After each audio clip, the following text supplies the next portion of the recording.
E eu sou o pastor Adilson Rogério, estou aqui com a minha esposa, Marcele.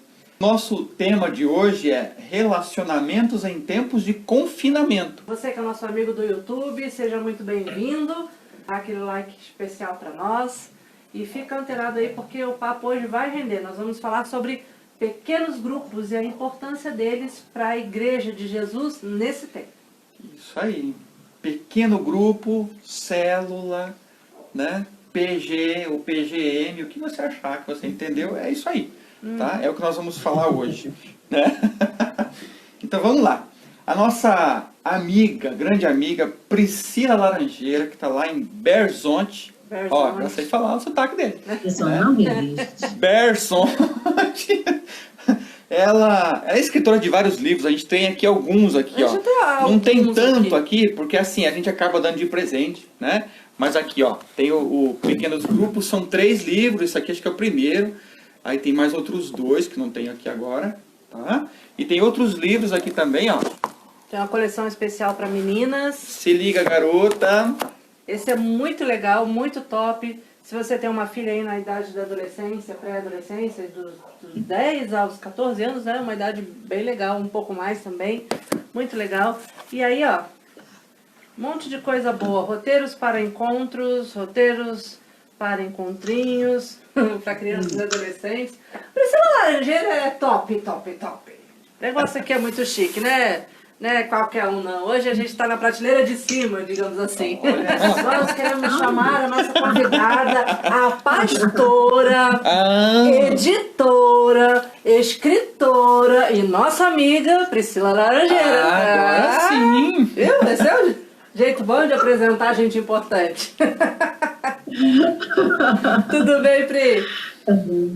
Tudo jóia, eu gostei mesmo do amiga, viu? Melhor do que qualquer outra coisa. É bom. Muito legal. Eu tô morrendo de saudade de Curitiba.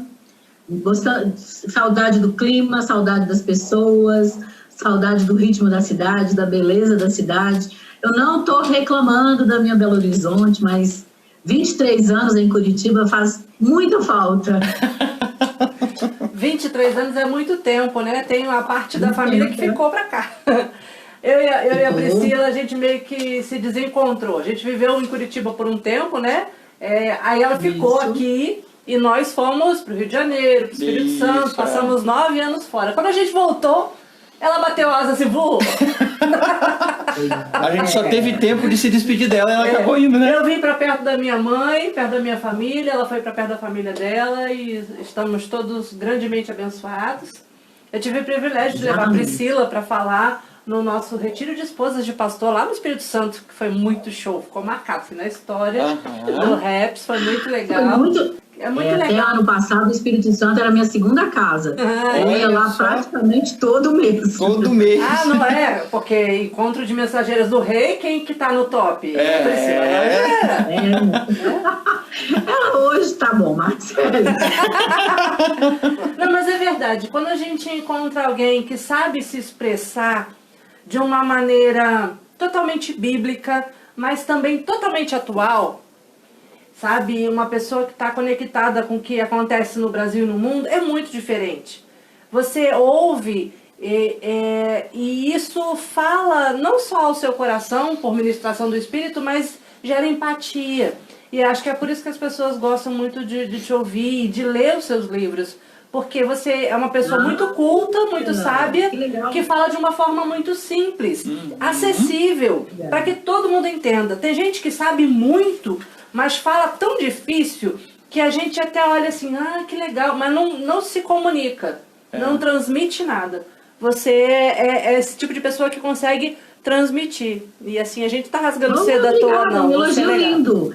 Porque eu uso uma máxima do Abelardo Barbosa. Ele não se comunica, se trumbita. E aí como é que fica? Fica na saudade, fica. Então a gente tem que ser simples e direto mesmo, realmente. Eu gosto de...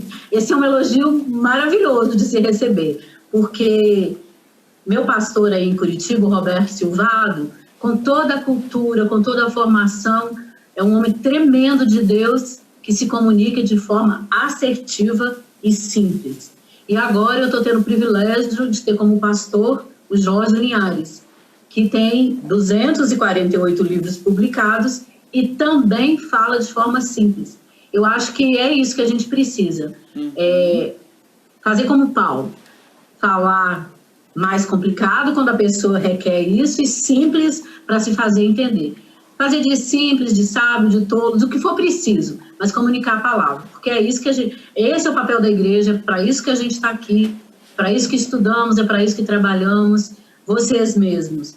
Vocês voltaram para Curitiba para trabalhar como pastores em uma igreja. Para quê? Para comunicar a palavra. Para levar pessoas a experimentar Jesus. E é de forma simples, né? Marcele, por exemplo, é descontraída, é divertida, criativa. Eu vi as pinturas, a pessoa está se espalhando por aí. O Rogério, como pastor, cria empatia, tem esse lado amigo que faz a coisa ser verdadeira, né? Eu gosto disso também. Sem contar o Dudu, que está gatinho, crescendo e aparecendo. Né? Então, a Priscila, para quem não sabe, ela trabalhou muitos anos como editora na AD Santos Editora, e a maioria dos livros dela, né, são editados pela AD Santos. Isso. Mas hoje ela trabalha também como editora, só que lá na Getsemane. Né? Então é uma pessoa, sobre o assunto que a gente vai conversar hoje com vocês, é uma pessoa que tem muita bagagem, muito conhecimento, e vai ser um tempo produtivo e especial. Isso aí. Amém. Aproveitar para a gente poder pegar aqui, eu trabalhei 12 anos na AD Santos, os últimos 12 anos. Um tempo super especial. Eu cresci muito, apesar de antes já ter trabalhado na Betânia, na Portal Tributário, na editora Irmãos Menonitas do Brasil, na Todo Livro. A AD Santos é família, ficou marcado. Foram 12 anos, é muito tempo. E tive o privilégio de trabalhar com os maiores, melhores escritores do Paraná e do Brasil. É muito legal, sem contar todos os santos, né, da família Santos. É muito legal. Quantos livros você tem no total, Pri? Então, eu sempre falava 46, porque a AD Santos tem 17 e os outros são pelas outras editoras. Minha maior editora é a Menonitas do Brasil, onde eu trabalhei com o Roberto Lai e a equipe, escrevendo material para pequenos grupos. Mas, recente, eu e meu marido resolvemos contar essa história direito. Eu tenho 49 livros publicados. E esse ano eu vou completar esses 50 aí para sair desse 49, que é bonito, mas 50 tá de festa. Não, né? Então, 50 é redondo. Verdade. Tratar de terminar esse livro e publicar para falar, em 2020, 50 livros, vai ser legal. Isso aí. Tem gente aqui já dando um alô aqui no grupo, a Simone Chuína. Falou, foi muito bom tá que eu fui. Espírito Santo. É amiga também? Pois é, né, Marcelo? Nós temos muitas amigas em comum. Simone já esteve aqui dando uma moral pra gente no Papo Jovem também. Ela e o pastor Chuína, foi muito legal. Então vamos lá. Que legal. Vamos para as perguntas agora, então? Podemos? Beleza. Então vamos lá. Peraí, deixa eu ver se o negócio vai funcionar. Se você está aí na live acompanhando com a gente, se você tiver alguma dúvida, algum comentário, algum questionamento, pode fazer que a gente lê, tá bom? Priscila, olha só, a nossa igreja, ela ainda não é de pequeno grupo, tá? Ela ainda não é de pequeno grupo, então por isso eu quero perguntar para você, ainda hoje vale a pena implantar o pequeno grupo em alguma igreja? Porque nós não temos o pequeno grupo, mas estamos tentando dar início a isso aí. Ainda hoje vale sim implantar pequenos grupos. Por quê? Porque o pequeno grupo é uma estratégia relacional. Então, o que nós mais precisamos? Seja em pandemia, seja no cotidiano normal, nós precisamos de relacionamentos reais e significativos. Então, pequeno grupo é relacionamento significativo. A igreja cresce e a gente cumprimenta as pessoas, passa por elas, mas não conhece verdadeiramente. Quanto maior a igreja, mais difícil você realmente ter um relacionamento. Eu estou numa igreja hoje que tem 65 mil membros, que a média de frequência nos cultos, fora a pandemia, 5 mil, 7 mil pessoas. E eu acho divertidíssimo a igreja desse tamanho achar que os membros não têm que se cumprimentar. Aí eu falo assim, dizem que o mineiro é todo cheio de cumprimentos, receptivo. Eu cumprimento todo mundo. E eu olho assim as pessoas assustadas, por que essa mulher está me cumprimentando? Porque eu sou do relacionamento, do oi, abraço, beijo e saber da pessoa. O pequeno grupo, ele é para relacionamento e é para evangelismo por amizade. Você pode falar o que quiser, mas ainda hoje, principalmente aí em Curitiba, é difícil sim abrir a casa, chamar a pessoa se você não a conhece. E o pequeno grupo, ele proporciona esse conhecimento, proporciona você levar os amigos para serem evangelizados. E se a gente fizer um teste dentro do culto, assim, com um irmão que estiver sentado lá e falar assim, fala para mim o nome da pessoa que está do seu lado. Talvez ela já tenha até se apresentado e saiba. Fala, qual que é o nome da esposa, qual que é o nome dos filhos. A maior parte dos membros da igreja não conhece. Se você não conhece nem o nome da esposa e dos filhos, quanto mais as necessidades, os anseios, os sonhos, as realizações. Vale sim implantar pequenos grupos. É uma estratégia de Deus, não é nada novo. Logo quando Jesus ascendeu aos céus, os pequenos grupos começaram, a igreja nos lares, a igreja nas casas começou, e ela chegou, na década de 70, final já iniciando 80, ela se fortaleceu aqui no Brasil, mas ela se espalhou pelo mundo todo exatamente porque os relacionamentos estavam ficando superficiais. As igrejas, houve a explosão do evangelho, as igrejas cresceram muito, graças a Deus, mas as pessoas não estavam se relacionando. E relacionamento é tudo que está fazendo falta agora, principalmente agora no tempo, quando as pessoas podiam ir à igreja, quando as pessoas podiam frequentar a casa uma das outras, era tudo tão normal que, hoje eu não vou, hoje eu não quero. Agora que não pode, tá tão alvoroço assim, tá todo mundo doido para ir para a igreja. Até aqueles que não iam nunca, tão doidos para ir para o culto, né? Tão doido para se relacionar com alguém, para abraçar. Falta de ver gente, sentindo falta de ver gente, né? Dessa coisa do ser humano. Então, o relacional mesmo, né? O relacionamento, isso é muito importante. É verdade, na nossa igreja é uma igreja pequena, basicamente, supõe-se que todo mundo se conhece, mas relacionamento é uma coisa que não se tem com pessoas específicas, né? Você precisa ter algum tipo de interesse em comum ou parar um tempo mesmo para dedicar para o outro, né? Então... Agora, Priscila, por que as igrejas não aderiram então a esse modelo em todo o mundo? Porque a gente vê que algumas igrejas aderiram, outras não, e existe uma certa resistência de algumas porque surgiram várias polêmicas em relação à célula, G12, e aí surgem algo em outros lugares, e aí a pessoa quer simplesmente trazer igualzinho, está dando certo lá, e tenta implantar igual, e não é assim que funciona, né? Cada lugar tem a sua particularidade, né? Na verdade, a maioria, assim, para implantar pequenos grupos, o pastor ele tem que ter ele tem que ter autoconfiança muito forte, muito robusta, e dependência total de Deus, porque realmente é complicado. Quando você implanta pequenos grupos na igreja, o que você está fazendo? Você está compartilhando a sua liderança. No português, claro, você está deixando que outras pessoas pastoreiem as suas ovelhas. Então, a maioria dos pastores não quer isso. Mas os pastores que têm visão de que um líder de pequenos grupos, um líder de célula, de PGM, tem vários nomes, então não vamos entrar nisso, mas um líder de um pequeno grupo, ele vai estar auxiliando, ele vai estar somando ao ministério pastoral, ele ousa. O que acontece ao longo desses anos todos é assim, quando surgiu o G12, ele trouxe polêmicas, porque dividia homens num lado, mulheres no outro, que era falado aqui, não foi falado aqui. Então, era incentivado, inclusive, que maridos não compartilhassem com a esposa e vice-versa o que estava acontecendo nos grupos. Esse grupo dos 12 tinha uma liderança muito forte. Interessante que eu sempre falava assim, a liderança do G12 é opressiva e deu errado. Retiro o que disse no passado. O G12 funcionou muito bem em alguns lugares, onde as pessoas queriam esse líder forte mandando na vida delas. Porque esse líder decidia se casava ou não casava, com quem namorava ou quem não namorava. Então, isso criou polêmica. Mas há pessoas que gostam dessa liderança. Tem pessoas que precisam disso, né? É verdade, gente. Parece brincadeira, mas é verdade. Então, Quando chegou no Brasil, os pastores não gostaram muito disso, acharam a estratégia fantástica, implantaram, mas no modelo G12 não funcionou. Muito bem, parabéns, cada um descobriu o que a Marcele cantou aí. É preciso achar o seu próprio estilo e respeitar a própria igreja.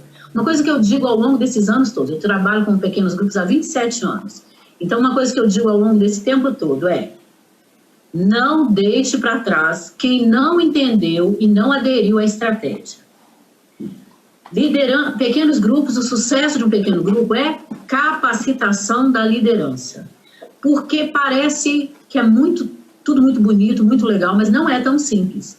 Depois que você implanta um protótipo, treina, capacita um líder ali ou um grupo, faz aquele primeiro laboratório, você percebe assim, igual casamento. No primeiro momento, uma lua de mel, tudo são flores.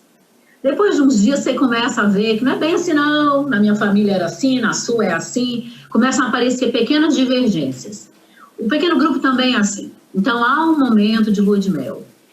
Esse momento você não tem que convidar ninguém. É o momento de vocês se conhecerem, vocês se relacionarem. Depois que passa isso, aí você vai o quê? Identificar talentos para que essas pessoas contribuam no pequeno grupo. Na sequência, tem outro momento que você vai trazer os familiares, convidar os visitantes. Cada etapa do pequeno grupo é importante. O que acontece com as igrejas? Olha, o pastor tem a visão de implantar pequeno grupo, e aí ele fala, a partir de hoje, tudo aqui vai ser pequeno grupo. Esse negócio, de cima para baixo. Goela abaixo, desculpa, Rogério, não funciona. Não, mas não funciona. Então, legal, converse com os líderes. Converse com os líderes. Eu não sei como é que você está planejando, mas a verdade é, não faça isso, meu irmão. Não, converse com a igreja, faça o protótipo. Priscila, olha só, a gente também passou pelo processo de implantação. O protótipo vai dar certo, o protótipo vai ser legal, a igreja vai gostar. Descubra, identifique e capacite líderes. Sim. Veja quem quer abrir a casa. Comece com os membros da igreja. Tem todo um processinho. Então, por que muitas igrejas não implantaram? Porque seus líderes não querem compartilhar a liderança. Querem manter as ovelhas sob a sua liderança mesmo. Querem que só eles saibam dos problemas. Cansadíssimos, desgastados. Porque querem centralizar a liderança. Isso não funciona. Nós passamos pela Igreja Batista do Recreio. Sim, a gente passou inclusive pela época de o tempo de transição. A gente fez os foi 4 livros de transição. 2011 foi o tempo de transição com aqueles 4 livros do Roberto Lai. Né? Ele foi lá 4 vezes, né? Ele foi lá 4 vezes dar palestra pra gente num sábado, para a gente poder passar pelo ano de transição. Foi um ano inteiro, né? Foi um ano inteiro que a gente passou de igreja de evento para a igreja de pequeno grupo. Tá? Então, a gente conhece tudo como é que funciona, a gente sabe como é que implantar. Por causa disso... Por isso que a gente está, aos poucos, levando essa ideia de pequeno grupo para a igreja. E aí a gente está aproveitando essa questão da pandemia para começar a nossa célula protótipo via Zoom, com a liderança da igreja, né? Nós já temos alguns irmãos que a gente já conversou, já convidou, e a gente está, assim, muito feliz de conversar com você exatamente agora, foi just in time, coisa de Deus, porque começando essa célula protótipo e tendo o auxílio luxuoso da sua sabedoria, da sua orientação, para nós é uma bênção. Tá bom, vai. Já voltou ao normal. Agora a gente já pode ver você. Tá? Vamos lá. Olha só, antes de fazer outra pergunta, a tia Edna tá só dando saudade da Priscila aqui, tá? A tia Edna tá dando saudade da Priscila. Manda beijo. Mandando beijo aqui. Pode mandar, ela tá vindo, ela tá assistindo. Pode mandar pra ela direto. Tá, vamos lá. Deus te abençoe, saudades. Ela tava falando... A tia Edna que você tá falando é a mãe da Marcele. Sim, isso aí, isso mesmo. Então nós trabalhamos na mesma empresa, somos muito amigas, muito íntimas, sabe? Tudo família. Tudo família. Então você tava falando... É bonita essa Edna. Você estava falando a respeito dessa questão do protótipo, né? Na verdade, a gente estava falando assim, por que a maioria das igrejas ainda não implantou o pequeno grupo? Isso. Grande parte é insegurança da liderança e outra parte é resistência da membresia. Porque eu lembro de uma situação que aconteceu no Bacaxeria, em Curitiba. A gente tem uma amiga, uma senhora, irmã Celi, e ela falava assim, olha, não vejo motivo nenhum de implantar pequeno grupo. Eu sou membro dessa igreja há mais de 30 anos, esse negócio de célula é invencionice, eu não preciso disso, eu não quero. E bem firme na posição dela, glória a Deus por isso. Só que nós começamos a convidá-la. E ela, como ela já era de mais idade, a gente dava toda a atenção, levando ela com a gente, levando em casa. E à medida que ela começou a frequentar os encontros, o que aconteceu? Ela percebeu que a juventude, não só a juventude, as pessoas de 40, 50, traziam um ânimo novo para ela. E foi tão bonitinho que ao longo dos anos que ela ficou no nosso pequeno grupo, que ela multiplicamos e mantivemos ela um tempo conosco por causa das caronas. Ela tinha o maior prazer em abrir a casa, a gente brincava, melhor célula era na casa dela, porque ela fazia a noite do calzone, a noite do caldo, e ela vibrava, e ela dizia assim, vocês me rejuvenesceram, e retiro o que disse, não era invencionice, esse negócio é de Deus, é bom demais. Por isso que eu digo, não deixe para trás quem não entendeu nem aderiu à estratégia. Contagie as pessoas, mostra que é bom.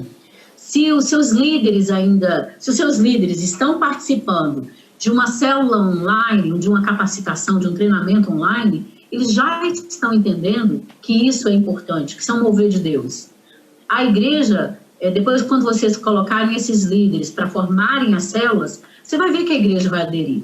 E os poucos que não quiserem, não deixa para trás de jeito nenhum. Envolve eles em todos os eventos da igreja, visita, telefona, mantém informado. Por quê? Porque mudança leva tempo. Você estudou lá o ano da transição, leva tempo. E o que a gente tem que fazer em pequenos grupos? Relacionar. Então, relacionamento é baseado em quê? Em confiança e amor. Amor verdadeiro. E o amor verdadeiro está em Jesus. E nós somos Cristo na terra. As pessoas veem Jesus através de nós. Então, quem não aderir, não tem problema. Vai gradativamente. Nada imposto funciona. Mas a estratégia é de Deus. E muita gente fala assim, não tem nada a ver mais, abandona isso. Não. Nós precisamos nos relacionar com um grupo menor, para que a gente possa compartilhar nossas vitórias, nossas necessidades, orar junto, ter um parceiro de oração. E aqui aquele velho parêntese de sempre, né? Homem ora com homem, mulher ora com mulher. A gente precisa desse retorno, dessa amizade, para a gente poder continuar crescendo num mundo que está em constante mudança. Rogério perguntou, vocês falam Adilson, mas eu chamo de Rogério. Rogério, não tem problema Rogério. não. Pois é. Tanto faz, ele atende os dois. Então, o negócio da amizade de longo tempo, dá nisso aí. Você estava perguntando o quê, Rogério? A gente percebeu que com o advento da pandemia, né, do distanciamento social, as igrejas que já vinham com essa visão celular, de pequenos grupos, de PGMs, elas tiveram uma estrutura já preparada para ter cuidado de uns aos outros, para que a mutualidade permanecesse digitalmente como já existia no convívio normal do dia a dia da igreja. E as igrejas que não têm ou que não tinham até então estão tendo essa dificuldade de comunhão entre os irmãos, porque tem cultos sendo transmitidos, tem uma reunião ou outra via Zoom, mas o cuidado, a gente, por exemplo, no nosso caso, nós estamos cuidando via WhatsApp, cuidando via de ligação telefônica, fazendo todo o possível quanto liderança para conectar as pessoas. Mas sempre tem aqueles que estão desconectados, né? Que não estão participantes, que não estão ativos, que a gente até vai atrás, mas demonstram que não tem esse interesse, né? E a gente percebeu que as igrejas, por exemplo, a minha mãe é da CIB, né, da segunda igreja aqui de Curitiba. Ela participa de uma célula via Zoom e toda semana tem a reunião da célula. E eles tinham antes o presencial e mantiveram agora pós-pandemia. E as pessoas que mantiveram esse laço de pequeno grupo no pós-pandemia estão mais fortes, estão mais esperançosas, estão mais conectadas aos eventos da sua própria igreja. É isso que a gente ia perguntar para ela. Como é que andava agora em tempo de isolamento? Mas como é que isso está acontecendo numa igreja grande? Mas aí você colocou uma situação muito pertinente. Olha só. O pequeno grupo, ele tem o quê? Pastoreio mútuo. Esse pastoreio acontecia em loco, nas casas, e ele continuou firme e forte no virtual. Isso. Seja telefone, seja WhatsApp, seja aplicativo. O pequeno grupo ele continuou se encontrando semanalmente e por causa das restrições do isolamento social, ele até se intensificou. As pessoas estão fazendo... Eu mesmo, vira e mexe, eu esqueço que o telefone faz chamada de vídeo. Eu ligo para uma pessoa para falar que estou com saudade, fico conversando com ela e falo, mas peraí, eu podia estar vendo essa pessoa. Então, nessa questão de isolamento social, as pessoas mantiveram os relacionamentos que elas já tinham nos grupos e intensificaram. Isso é fato. Agora, a igreja virtual está tendo um pequeno problema, que não é tão pequeno assim. Perceba, no pequeno grupo, o pastoreio mútuo que existia real, continuou virtual e até se ampliou. Mas a igreja física, via online, que agora, como ela não vai no culto, ela está online, o que aconteceu? Um cardápio diversificado, maravilhoso. Isso mesmo. Aí, veja, eu tenho todas as igrejas do Brasil e do mundo à minha disposição. Cantores, pregadores. Então, o que está acontecendo? Eu não vou citar nomes, mas alguns pregadores que estão top das galáxias, mandando super bem na mensagem, na unção e no conforto, eles estão com milhões de seguidores. Quando eles vão ministrar no domingo, seja no Instagram, seja no Facebook, seja onde for, todo mundo está conectado. Se eles têm cultos transmitidos pela TV, eles estão com a audiência lá em cima. E aí o pastor, que não tinha esse traquejo todo, que agora está tentando se conectar, ele está fraquinho ainda. E outra coisa, quando nós estamos olho no olho, num culto presencial, nós temos unção do Espírito, temos empatias e simpatias, temos aquele calor humano.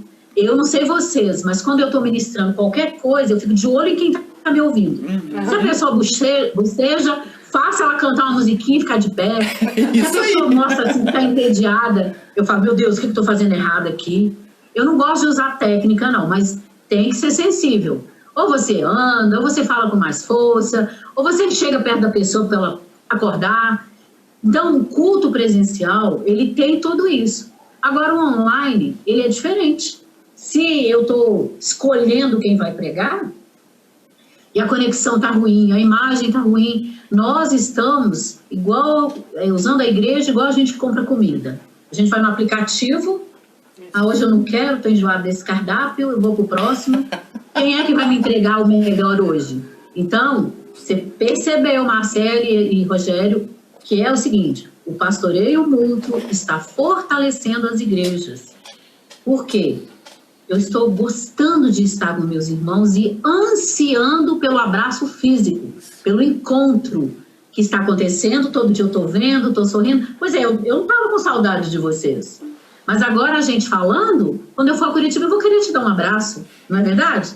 Eu tenho uma lista de gente para ver. Vou ter que pôr vocês dois na minha lista. Então, assim, o fato da gente estar se vendo e se falando, está fazendo a gente ficar com vontade. O que nós precisamos nos perguntar hoje é, depois da pandemia, esse povo vai voltar? Ou esse povo vai para a igreja que os alimentou na ausência dos cultos? Estão estimando, otimistamente, 30% de perda de membresia. Se for 30%, rapidinho você recupera, porque 30% é um número tranquilo. Mas e se essa perda for maior que isso? E se as pessoas realmente, depois de meses, até quando a gente estava conversando, você falou assim, não é quarentena, já está em alguns lugares, Belo Horizonte está fechada há 120 dias, não abre o comércio. Então, não é mais quarentena, já passou disso. É uma É um quarentena tempo bíblica. muito longo. Pois é, minha filha, o que é isso? Então, como é que vai ser essa volta? Quem vai voltar? Legal também, que o pessoal não andou pensando, é o povo que descobriu vocês. O povo que conectou, gostou, empolgou, falou, opa, deixa eu dar uma ida lá nessa igreja pequena que cuida do povo via internet. Então, a gente pode ter surpresas agradáveis por aí também. Por exemplo, no nosso caso, um pouquinho antes de começar a pandemia, um pouquinho antes de março, em fevereiro, a igreja não tinha Facebook, não tinha Instagram. Em fevereiro nós montamos o nosso Facebook e o nosso Instagram da igreja. Em março começou a pandemia. Nós somos uma igreja de 100 membros? 80, 100. Né? Em torno de frequência. E no Facebook, hoje, nós estamos com 2.555 amigos no Facebook. Né? Fora os 7.330 que eu tenho e nós temos inscritos no nosso canal do YouTube. Já são quase 8.000 pessoas conectadas a gente.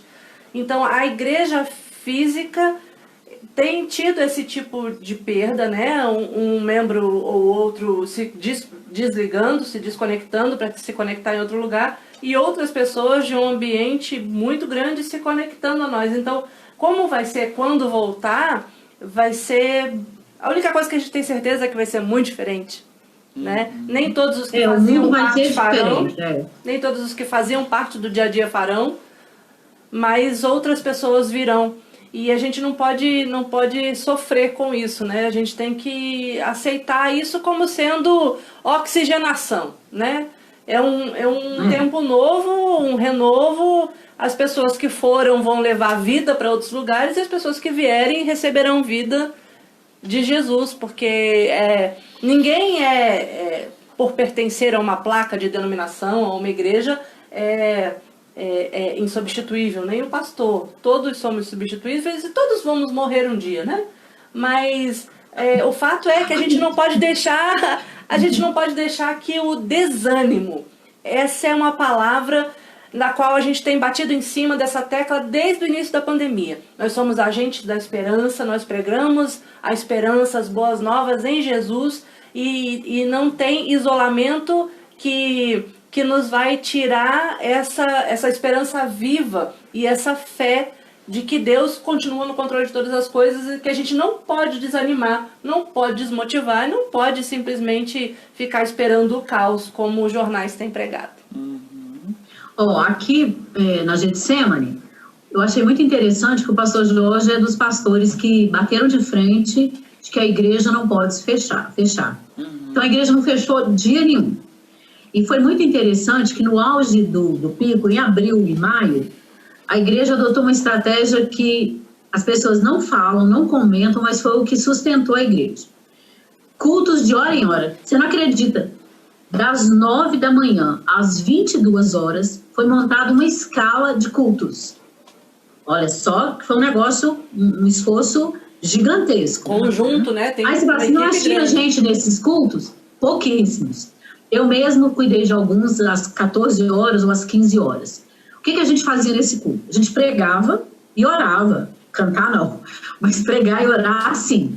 E o que acontecia? Às vezes tinha 3 pessoas, 6 pessoas. No dia, um dos meus dias mesmo, apareceu motoristas de Uber. Aplicativo que tem sucesso, a gente pode fazer merchandising assim de graça, que não tanto faz, né? Então os motoristas de Uber chegaram lá e estavam arrasados. Um deles falou, Edilson, ele falou assim, eu tô vindo aqui porque eu não tenho passageiro. Então, como eu não tenho passageiro, eu vou me colocar diante de Deus, porque eu não sei de onde virá o meu sustento. Ele falou assim, olha, eu fazia, nesse horário que eu estou aqui, eu já teria feito umas 30 viagens. E eu não fiz nenhuma. E como eu não fiz nenhuma, eu vim aqui falar para Deus que eu estou desesperado. Eu achei super saudável. Outro rapaz que foi lá, ele foi até uniformizado, ele trabalha numa rede de supermercados daqui. Ele falou assim, o supermercado está contratando, mas interessante que todo mundo está sendo demitido. Eu estou sobrecarregado, porque a gente está contratando e vendendo, mas o povo tem que entrar aos poucos. Das 8 às 9 da manhã são só idosos, e aí o pessoal que chega para comprar não pode entrar, fica nervoso. Então, cada um tinha seu motivo para estar num culto daqueles. Então, de 8 às 22 horas, até às 23 horas, a igreja estava aberta. E aí você fala assim, mas teve gente por esse tempo todo? Desculpa, não teve, não. Gastou-se energia elétrica, limpeza, água, mas a igreja não fechou. E outra coisa que aconteceu depois foi assim, membros de todas as igrejas de Belo Horizonte, sabendo que aquela igreja, a Getsemane, era a única aberta, com a saudade e a vontade de congregar, começaram a aparecer. Aí teve que tomar mais cuidado ainda, porque não pode ter aglomeração, né? Porque o templo cabe 7.500 pessoas, só pode 10% da capacidade. Então, foi interessante ver que gente que estava em casa foi lá porque queria estar congregando no local. E pessoas, durante todo o dia, que tinham necessidades, ao saber que a igreja estava aberta, foram lá para orar e buscar a resposta de Deus. Então, a igreja está cumprindo o seu papel. Seja online, seja no local, a igreja está sendo sal e luz nesse tempo de pandemia. A sociedade está reconhecendo isso e, graças a Deus, nossas autoridades também estão entendendo o papel da igreja. Aqui em Curitiba, nós estamos alcançando o pico só agora. A gente ficou bem linear, bem pouquinho no início, enquanto os outros lugares estavam já bombando, a gente conseguiu manter. Mês de junho que a gente começou a subir mesmo, e agora que a gente está... Por causa do frio, né? Isso. Agora que o negócio está começando a pegar aqui. Então, as pessoas já estão muito desgastadas e com muita saudade, mas agora não é um momento de voltar, porque... Eles não vão abrir, né? Tá pior, agora não dá, não tem como, né? Tem que aguentar mais um pouquinho. A gente está no momento... agora eles falam em final de setembro, início de outubro, já tem perspectivas horríveis, dizendo que não vai ter festa de final de ano. Mas ou eles têm informações que a gente não tem, ou a coisa está mais séria do que a gente pensa, vão segurar isso muito tempo ainda. Mas, Priscila, para que festa de final do ano? Quem vai comemorar o ano de 2020? Fala pra mim. Eu vou. Eu comemorei aniversário. Eu comemorei bodas de prata, ó. Pra mim não foi um ano perdido. Então, em 2020, em novembro, eu faço aniversário. Se a gente falar que ele não existiu, eu continuo com 53 anos. Maravilha! Tem muita gente fazendo isso. Tem muita gente fazendo isso, querendo pular o ano 2020 só para poder manter na mesma idade. Mas, pois é, eu tô nessa fila aí. Tô nessa fila aí. Não tem problema, não. Priscila, agora fala pra gente o seguinte, qual que seria o seu conselho, então, para aquelas pessoas que ainda têm resistência em fazer parte ou ter um pequeno grupo na sua igreja? Qual que seria o teu conselho em relação a isso? Meu conselho é o de sempre. De jejum, oração e mão na cara do cão, né? Porque é o seguinte, se a gente acredita que Deus deu essa estratégia para os nossos dias, para fortalecer a vida da igreja, para evangelizar os nossos amigos, conhecidos, vizinhos e parentes. Se essa estratégia é para pastoreio mútuo, para a gente contar com alguém que nos apoia. Deixa eu contar uma coisa. Eu e meu marido, nós chegamos no Bacaxeri, desculpa falar de Curitiba, mas Curitiba está muito recente na minha vida, né? Nós chegamos na Igreja Batista do Bacaxeri e tudo na gente dizia que a gente não era curitibano. O sotaque, as roupas, tudo. E aí nós chegamos na igreja e o Jason, que você conhece bem, e a Dina, foram os primeiros a nos receber. Jason maravilhosamente bem, a Dina nem tanto. Hoje nós somos melhores amigos de uma vida. Mas nós nos vemos muito mal de cara. Tá ouvindo, né? Pois é. Tomara que ela não esteja ouvindo. Não. Nós somos amigos. Mas olha só. Ninguém cumprimentava a gente. Só que eu morava na Gago Coutinho, eu morava na Maximino Zanon e a Bacaxeri era na Gago Coutinho. Ou seja, uma rua. E eu tinha a Kenelli muito pequenininha. Eu falei, é lá que eu tenho que congregar. Eu e Milton Júnior, que era da aeronáutica. E aí, nós usamos... Ninguém cumprimentava, falava, mas que igreja chata, que povo difícil, que fama horrorosa que tinha um curitibano. Mas aí eu falei assim, vamos fazer diferente, eu e meu marido. Vamos cumprimentar todo mundo, a gente é crente mesmo. A gente é que tem fama de acolhedor, que nós somos mineiros, vamos cumprimentar. Aí nós ficamos lá, cumprimentando todo mundo. O pessoal chegava e eu, Batista, falava assim, a paz do Senhor. E em Curitiba é bom dia, boa tarde, boa noite. Né? Eu falava, a paz do Senhor. Eu ficava no vácuo. Ninguém respondia. Aí eu falei, opa, é cumprimento normal. Então eu falo, bom dia! Oi, gente, boa tarde, tchau. E aí o pessoal começou a me ver muito na igreja, porque eu morava muito pertinho e vivia na igreja, né? E aí me convidaram para trabalhar na cozinha da igreja. E na cozinha da igreja eu fiz um grupo de amigas. Olga, várias pessoas da IBB ficaram amigas do coração ali na cozinha.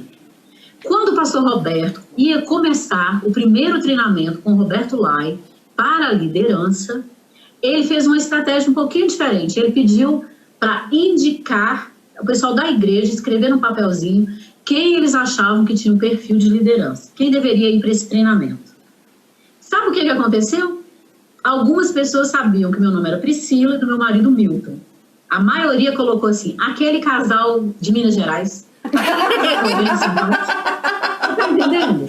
Os mineiros. E aí o pastor Roberto nos chamou, e nós não éramos membros da igreja, tratamos de ficar membros rapidamente. E aí foi assim que a gente foi parar no treinamento. E a gente já tinha experiência aqui, mas lá era outro momento. E nós participamos, mesmo sendo líderes de células em Belo Horizonte, o pastor Roberto nos fez participar daquele treinamento de 4 meses. Toda terça, toda quinta e aos sábados, uma vez por mês. E foi um tempo preciosíssimo, sabe por quê? Porque nós ficamos super amigos da liderança da IBB. Depois a gente foi líder do ministério, mas o nosso início ali foi desse jeito. O pessoal não nos cumprimentava, não nos recebia bem. Por um tempo, por uns 15 anos, a IBB usou um slogan interessantíssimo, uma igreja acolhedora. E essa igreja acolhedora, por causa de células, por causa dessa receptividade, desse acolhimento com quem chegava ali. E isso só aconteceu porque a igreja adotou células. E aí há 2 coisas interessantes também. Não é uma igreja em células, é uma igreja com células. Não acaba grupo de coral, não acaba jovens, não acaba ministério infantil. As células é mais um evento? É sim, mas é com um objetivo específico de relacionamento, pastoreio mútuo e evangelismo. Então vale Fala um pouquinho dos outros livros que você tem também. Você tem aqui roteiros, você tem tudo isso aqui, porque é 27 anos, né, Priscila, de pequeno grupo. É muita coisa. É muita coisa, né? É bastante coisa. Não falta mesmo. roteiro, não falta ideia. Você veio pra cá em que ano, Priscila? Que você 97. 97. E você já tinha pequeno grupo lá em Belo Horizonte. Exatamente. Eles chamavam grupos de comunhão ou grupos familiares, mas já era estratégia de células. Sim. Uma coisa que está na palavra de Deus, eu acho que vale a gente fechar um pouquinho com isso. Quando Jesus curou aquele paralítico levado pelos amigos, ali a gente aprende algumas coisas que valem muito para a vida em célula. Você vai ter sempre com você, seja na vida da igreja, seja na célula, seja no trabalho, seja na sua família, você vai ter sempre os doentes. Sempre vai ter gente doente, gente precisando de cura, precisando de apoio, de atenção. E muitas vezes esses doentes também são meio exaustores, eles sugam a gente. Mas aí, além dos doentes, vocês têm o quê? Os que carregam os doentes. As pessoas nas células são meio esses que carregam os doentes. Elas não podem se deixar exaurir, ficarem exaustas, sugadas, mas elas são suporte. Elas são suporte, sim, para o pastor, para o líder do ministério. Elas são preciosas na vida de cada membro da célula, porque de madrugada, às vezes, você liga para o pastor e o pastor não vai te atender. Ele está exausto emocionalmente, porque é justificável que muitos pastores estejam cansados. Cuidar de almas, cuidar de vidas, deixa o pastor cansado. Mas o líder de célula, ele atende o telefone, te socorre. Logo no nosso início, o pessoal ligava às 4 da manhã pedindo assim, meu pneu furou, meu filho está doente, vem orar. A pessoa passava por uma cirurgia, gente que ia ajudar a arrumar a casa, levar comida. Então, você tem sempre os doentes, mas tem sempre aqueles que carregam os doentes. Os amigos do paralítico carregaram aquele homem e não se deixaram levar pelos obstáculos. Agora, você também vai ter sempre a turma do deixa disso. Vai falar, não faz não, pra que implantar? Meu Deus, tá dando tudo certo, deixa quieto. Não mexe com isso não. Olha, já deu errado naquela igreja ali, viu? Vai dar errado aqui também. Não, aquela igreja, um sucesso. Agora a igreja tem 10 mil pessoas, nós não precisamos. A gente só tem lugar aqui para 300. Então, deixa esse pessoal do deixa disso, leva eles para oração, para comunhão, para entender que é bom, que funciona. Mas também tem aquelas pessoas que nunca estão satisfeitas com nada. Você vai falar assim, vamos implantar? É ruim. Não vamos implantar? É ruim. Vamos para a praia, eles querem o campo. Vamos para o campo, eles querem praia. Deixa esses aí também, segue em frente, vida que segue. Agora, na vida da igreja tem um grupo fantástico, que são os agentes de transformação.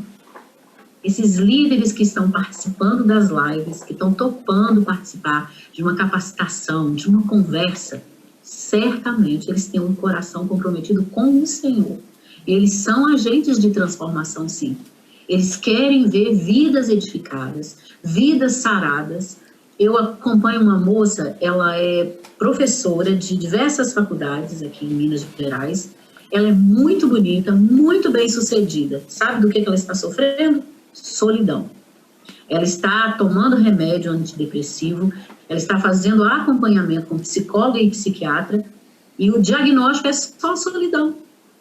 E o que ela precisa? De amigos verdadeiros. Amigos verdadeiros fazem toda a diferença. E a comunhão no pequeno grupo faz com que relacionamentos significativos, relacionamentos verdadeiros aconteçam. O que vocês precisam identificar na igreja? Os agentes de transformação. Jesus, quando chegou aqui na Terra, ele quebrou paradigmas, ele mudou tudo. Jesus, ele pode não estar visível nesse momento, mas ele é real. E no pequeno grupo, ele é o convidado principal. Então, abra a Bíblia, leia a Bíblia, compartilhe a Bíblia, seja dinâmico, seja criativo. O pequeno grupo acontece nas casas, então você pode fazer pergunta, pode interagir, mais do que no culto, porque no culto você é muito espectador. Mas no pequeno grupo você é um participante ativo e é precioso demais. Então, não está fora de moda, não está ultrapassado, vale a pena implantar. Minha dica é não deixe para trás quem não entendeu, quem não compartilha. Continua fortalecendo a vida da igreja, os cultos cada vez mais cheios do poder, cheios de Deus, porque com o tempo, mesmo quem não quer, vai participar. Este é o tempo para a gente salgar a terra e iluminar o mundo, porque os tempos são maus. E quem gosta de escatologia sabe que Jesus está voltando. Então, na porta, vamos usar porta, todas as estratégias que estão à disposição. Se você é de Verzonte, agraciado do Senhor, chega lá na igreja de Axeme, dá um abraço na Priscila por nós. Como é que faz para o pessoal ter os seus livros por aqui? A gente fala o seguinte, a evangélica, ou simplesmente pega o zap aqui da livraria evangélica, que você consegue ter acesso a esses livros. Agora, você aqui, tem algum lugar... O pessoal pergunta como é que é para ter os meus livros, eu falo assim, liga para o Jason. Liga pro Jason. Isso. Imagina, como eu disse... Eles são meus amigos há 24 anos. Nossa. E nós somos família. Minha família em Curitiba começa com Jason, Adina, Penha, Ariosto e vai para De Santos e uma galera. Bacaxeri, e aí vai ficando grande. Maravilha. Então é isso mesmo. Para ter os livros dela, a evangélica liga pro Jason, muito fácil. Se você é de BH, procura por ela, cara. Isso. Em Belo Horizonte, na livraria do Espaço Gospel, na Getsemane, e lá nas duas outras livrarias de Getsemane. E também tem nas livrarias aqui, porque o Lincoln, lá da De Santos, coloca os livros em todas as livrarias daqui. Isso, legal. Gente. Maravilha. Nada melhor do que um bom livro para te ajudar a passar o tempo com qualidade nessa pandemia toda, né? Procura. Se você não implantou, use esse livro aqui, ó. Grupos pequenos. Como implantar, desenvolver e manter pequenos grupos fortes e saudáveis. Esse é o pontapé inicial. Como você e o Rogério falaram, Marcele, eu escrevo exatamente do jeito que eu falo. Então, é muito fácil, muito acessível, fica claro a compreensão e a pessoa vai entender que essa estratégia é de Deus. Perfeito. Glória a Deus. Gente, obrigado. Deus abençoe a vida de cada um de vocês. E nosso próximo Papo Jovem, que na semana que vem vai ser com a doutora Gleides. Tá? Você não pode perder também, tá bom? Deus abençoe Minha vocês. super amiga. Super amiga também, né, Gabi? Valeu, tchau, tchau.